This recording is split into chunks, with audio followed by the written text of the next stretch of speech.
What up, world?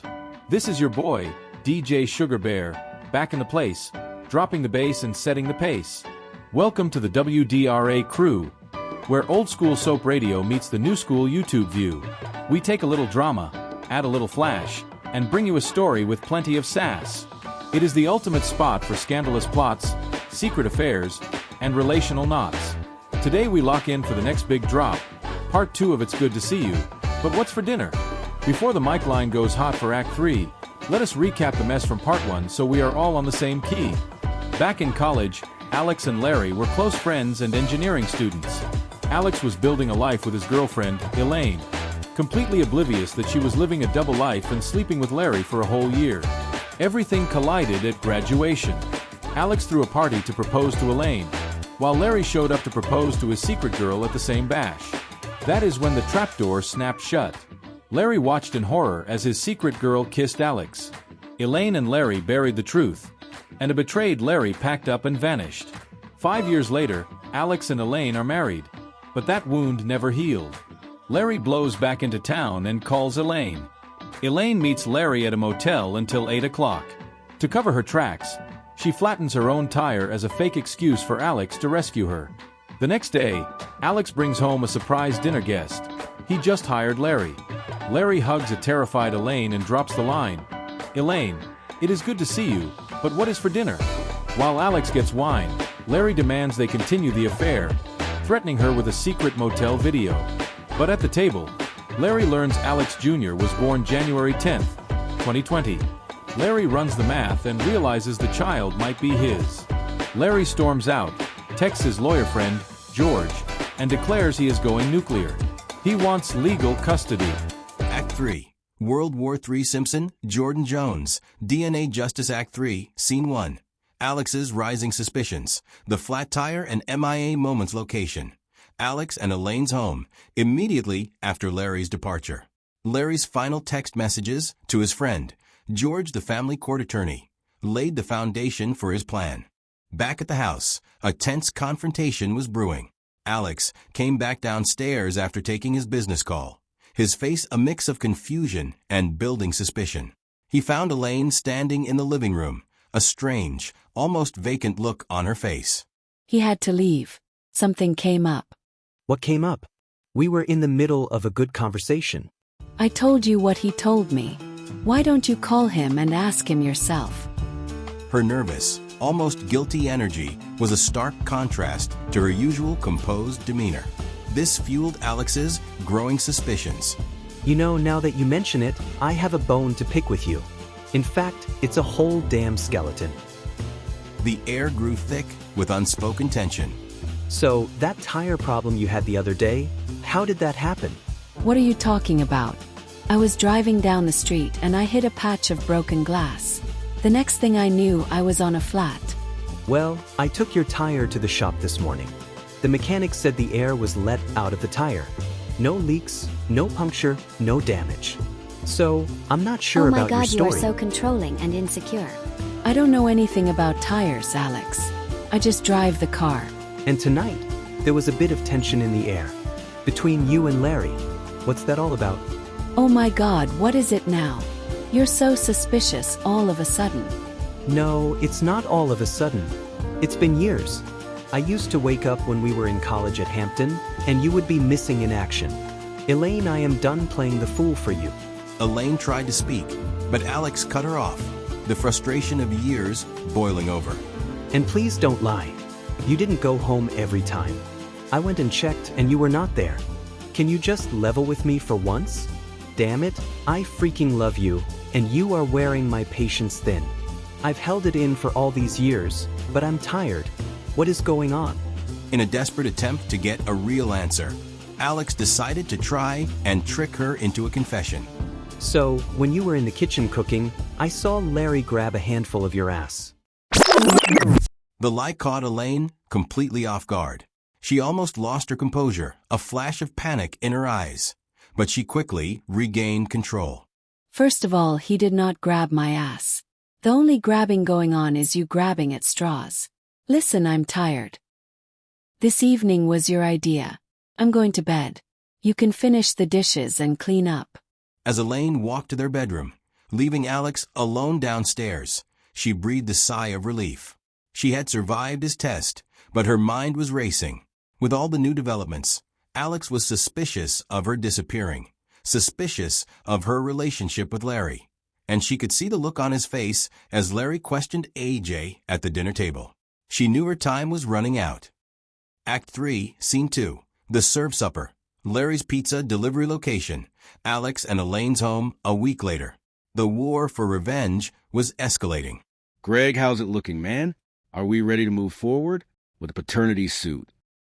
Larry, the court has found probable cause and has granted our motion for paternity. The judge has issued a court order for a full DNA test. The judge also ordered a subpoena to be served on both Alex and Elaine to ensure they comply with the court's order. It's a done deal. That's great news, George. But we'll need to be cunning with the subpoena. Elaine is a tricky one. She'll find a way to avoid it if she can. Worry not, my friend. I'm going to use a method I saw on an old TV show. It will be hilarious and they'll never see it coming. Later that night, around 8 p.m., Alex and Elaine were enjoying a peaceful evening at home. Everything had calmed down, and a sense of normalcy had returned. Suddenly, a brisk knock at the door broke the silence. Who could that be at this time of night? Elaine, are you expecting anyone? Elaine trailed him to the front door. As Alex looked through the peephole, he saw a pizza delivery guy. Babe, did you order a pizza? As he opened the door, Elaine screamed, "I did not order a pizza." The delivery man ignored them and said in a practiced voice, Alex Jordan Sr. and Elaine Jordan? Yes, that's us, but you have the wrong house. We did not order a pizza. Of course not. Today's your lucky day. This pizza is compliments of Larry Simpson. With a confused expression, Alex took the pizza box and opened it. Inside lay 2 big brown envelopes. The delivery man gave them a chilling smile. You've been served. Act 3, Scene 3, The Shared Betrayal, Alex and Larry's truce location, Larry's condo, later that day. Later that day, Alex reached for his phone, his mind still reeling from the subpoenas. Larry, where the hell are you? We need to talk man to man, face to face. I am at my condo. Let's do it. What's the address? Sure, but first, let's agree on some ground rules. What do you have in mind? Something that will protect us both legally and physically. Don't chicken shit out on me now. Please, don't flatter yourself. Even if you're tougher than me, which you are not, I have been planning this for 5 years. I have my ducks in a row. I have considered all contingencies. I guess you could say I engineered the whole thing. I am in control. You don't scare me. So what are these rules? A, no violence. B, when you get here, the door will be open. No need to knock. Just come in and sit down in the armchair at the door. C, I will be sitting in the armchair already, facing you. D, I will be recording the entire time. When you pull into the parking lot, you will be on the closed-circuit security camera. When you step in the condo, I will already have my recording device running. E, I will share my copy unaltered to you for your records before you leave my presence today. F, we will hold a conversation like adults without disrespect. G, do not tell your wife where you're going and what you're doing. These rules will protect us both legally, physically, and professionally. Do you agree to these terms? So now you want me to lie to my wife now? Sure, why not? She lied about the seminar and the flat tire and your son's paternity. What kind of one-way transparency do you guys have going on in that house? What? You don't get to have just one secret. I see your point. I agree to your terms. What's the address? 4187, Helmsdale Drive, condo number 27. 20 minutes later, Alex arrives at the Helmsdale Drive condo. The door is already open, just as Larry said it would be. Alex walks in and sits in the armchair facing Larry, who is already there, seated and prepared. A phone rests on a counter, its camera pointed directly at them. Well, I called this meeting. Should I go first? Go right ahead. I am all ears. I think you are lying. Lying about having a relationship with my wife and about making her with child. I'm struggling to trust anything from your mouth or hers. In fact, this is very confusing. I knew you'd fall under her spell. You still haven't opened your eyes. I used to be the same way with her. I can see the look you have in your eyes for her. I had that same look for over a year with her. Then Larry began to speak, his voice soft but unwavering, as he recounted his and Elaine's history at college. He spoke of the reason his girlfriend didn't show up to the graduation party. Because Elaine was the girlfriend. The two men had been dating the same woman, a secret only Larry knew for years. He described the pain of seeing Elaine kissing him, the deep sense of betrayal he had to swallow. He explained that he had swallowed his pride out of fear of destroying his chance with Elaine. Even though she was obviously playing him for a fool, he still wanted her. He still wanted to propose. And he believed that if he could just speak to her alone, he could make her understand his love. He would explain it all like an engineer could, logically, with drive and ambition, to make her see his plans for their future. I was so afraid of confronting the fact that no one outside of my single mom truly loved or cared about how I felt. So I took a gamble. I chose not to shatter your and Elaine's reality in hopes that I could realize my own with her. When I finally got her alone, I poured out my heart. All my love was on display. And she poured my love back into my heart and told me she didn't want it. A cold, aching moment hung in the air. Alex felt his own heart ache for his new enemy, the man who was trying to destroy his life. This was a man Alex should want to run over and kick his teeth in, and no one would even question why. But hearing Larry's story, a quiet empathy took root in Alex's mind. She told me she didn't want me and that she didn't love me, and that she desperately wanted to be with you. So I stepped away. I waited and you proposed, and my heart left my body, and it has not returned. At least, I don't think it ever will. Now, I don't expect you to believe any of this. On the table in front of you is a flash drive. When you get home, review the contents. It will show you our past. There are pictures and video that date before you ever introduced me to Elaine. There's also a video of your wife and me in a motel room, and proof that she deflated her tire. Why do you think she didn't want me to give you the details of my date that night at your house? It's because she was my date. I'll let you speak now. Well, this is not how I envisioned this mind melt. I thought I'd be mad as hell and ready to end you, but I'm not. For the first time in my life, I have a high degree of book knowledge, but now I have something they only teach in the School of Hard Knocks. And that understanding brings me to a revelation of epic proportions. You did not deceive me because I had no covenant with you. I had a covenant with my wife. You don't owe me anything, but she owes me love, honor, devotion, respect, and you can't give me any of those things without giving me honesty. Don't be mistaken, I blame my wife, but I still loathe and hate you, sir. But my hate for you does not and will never supersede my love for Alex Jr. He deserves to know who his father is, and I won't get in the way of that, even if the answer isn't me. If I am not, I will not hinder your relationship in any way. I have to go now because I am tougher than you, and I might be inclined to cry soon. And tough guys don't cry in front of other tough guys. Act 3, Scene 4. World War III Simpson, Jordan Jones, DNA Justice. A shocking twist location. The brightly lit set of Judge Elias Thorne's DNA Justice television show. Welcome back to Judge Elias Thorne's DNA Justice.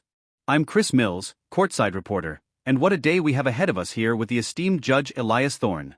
Today, a college rivalry has exploded into a heartbreaking paternity dispute that could tear a family apart.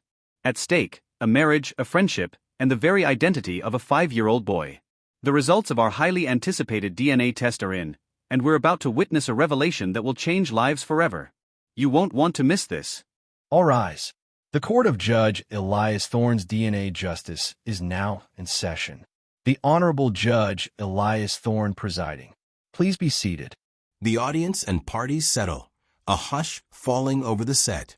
Your Honor, this is case number 4958-1245 on the docket. Larry Simpson versus Alexander Jordan Sr. and Elaine Jordan for paternity of Alexander Jordan Jr. Good morning, Mr. Simpson, Mr. and Mrs. Jordan, and welcome to our viewers at home and across social media. Mr. Simpson, Please state your complaint for the court and for everyone watching.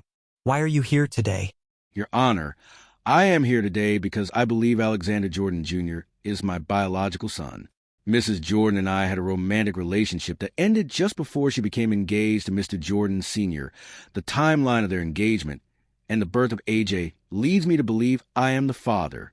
I deserve to know the truth, and so does the child. Mrs. Jordan, do you refute Mr. Simpson's claims? Your Honor, this is preposterous.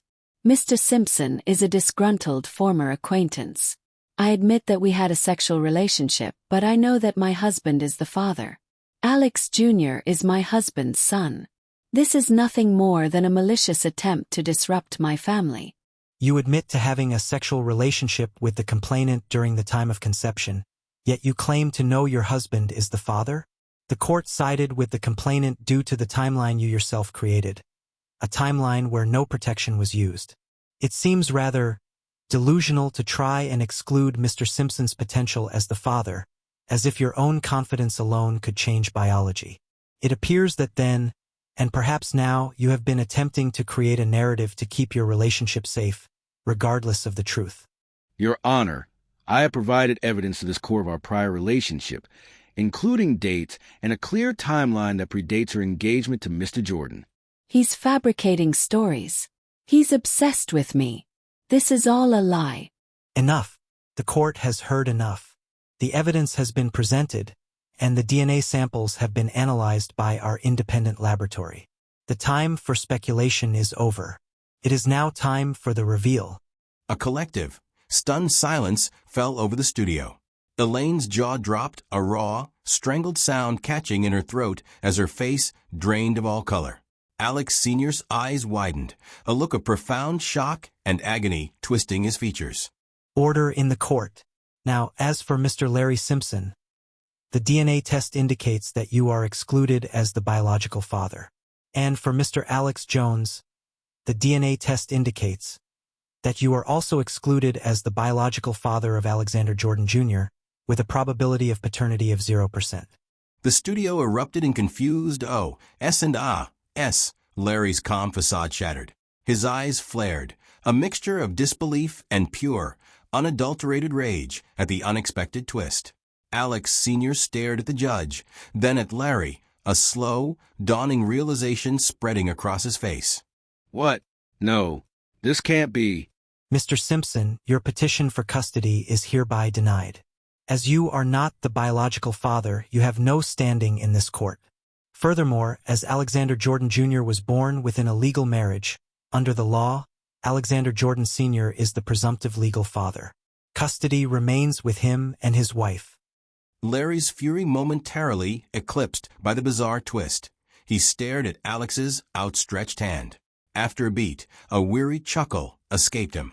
He shook Alex's hand, a new, unexpected camaraderie forming between the two men who had both been deeply betrayed. They looked at each other, then turned to look at Elaine, who was now weeping openly, her secret life finally and publicly exposed. Well, I'll be damned. Looks like neither of us are the father's old friend. But that doesn't change anything for AJ. We will be there for Alex Jr. and Elaine. We'll stand in the gap. We'll help find his father.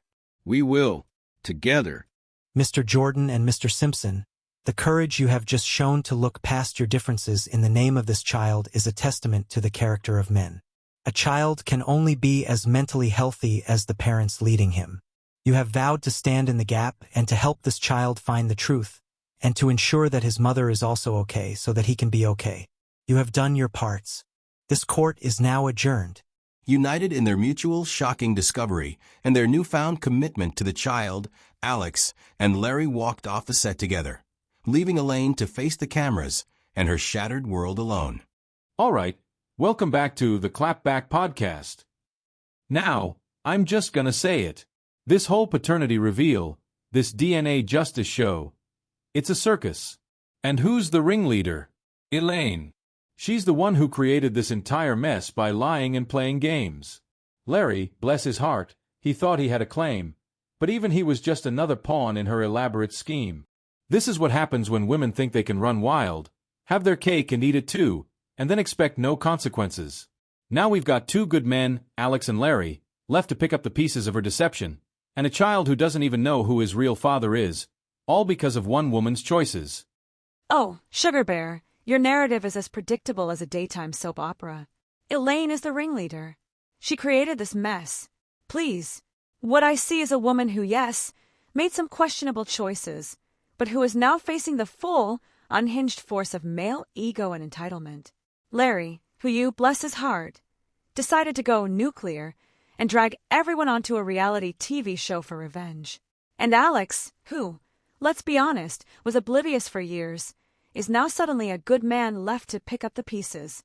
No, what we're seeing is the fallout of men's inability to handle a woman who doesn't fit into their neat little boxes. They're so focused on punishing Elaine that they've completely lost sight of the actual child involved. Lost sight of the child? Sade, that's rich coming from you. Larry is trying to establish paternity, to give that child a father figure, and you're calling it unhinged. Alex is standing by his family, even after this betrayal. These are men trying to do the right thing in a chaotic situation created by Elaine's lies. The fact that neither of them is the father just proves how deeply she's been playing everyone. This isn't about male ego. This is about a woman's complete disregard for truth and consequences. And now everyone is paying the price for her deceit. Oh, so now doing the right thing involves public humiliation and a paternity test on live television? Please. Larry's actions are driven by a need for revenge, not a genuine concern for the child. And Alex, while he may be trying to stand by his family, is still reeling from the shock of his wife's deception. This entire spectacle is a testament to how men, when their egos are bruised, will go to extreme lengths to control and punish women. Elaine is now facing the public fallout of her private life, and these men, in their quest for truth, are only adding to the trauma for everyone involved. Trauma? Sade, the trauma was inflicted when Elaine decided to live a double life and betray the trust of two men. The truth, however it comes out, is necessary. And the fact that neither Alex nor Larry is the biological father is the ultimate clap back to Elaine's years of manipulation. This isn't about controlling women. It's about holding them accountable for their actions. Elaine thought she could weave a tangled web of lies and get away with it, but the truth always comes out. And now, she's facing the music, and frankly, it's a tune she deserves to hear. Accountability? You call this accountability? This is a public execution of a woman who, yes, made mistakes, but who is now being torn apart by men who feel scorned. The fact that neither of them is a father doesn't absolve them of their vindictive behavior. It just highlights that their outrage was never truly about the child, but about their own wounded pride. Elaine is a woman who dared to navigate a complex world on her own terms, and now she's paying the price for daring to be anything less than perfect in the eyes of men. But trust me, she'll find a way to rebuild, because women always do. What happened after the DNA test? The story isn't over. Remember the shocking finale of It's Good to See You, but what's for dinner? The one that left everyone with more questions than answers? The truth is only the beginning. Prepare for the sequel and a brand new series where real-life drama collides with the courtroom. Introducing the ultimate game changer, DNA Paternity Court Justice, with Judge Elias Thorne. We're taking the most compelling stories and putting them on trial. Each episode, you'll be transported between intense, dramatic narratives and a tense, real-time courtroom to witness the truth unfold. Our show won't just tell you the story, it will show you. You'll hear from the litigants, see the evidence, and watch as families are changed forever by one shocking DNA reveal. And after the verdict, the hosts of the Clapback podcast will be waiting to dissect every twist, turn, and raw emotion.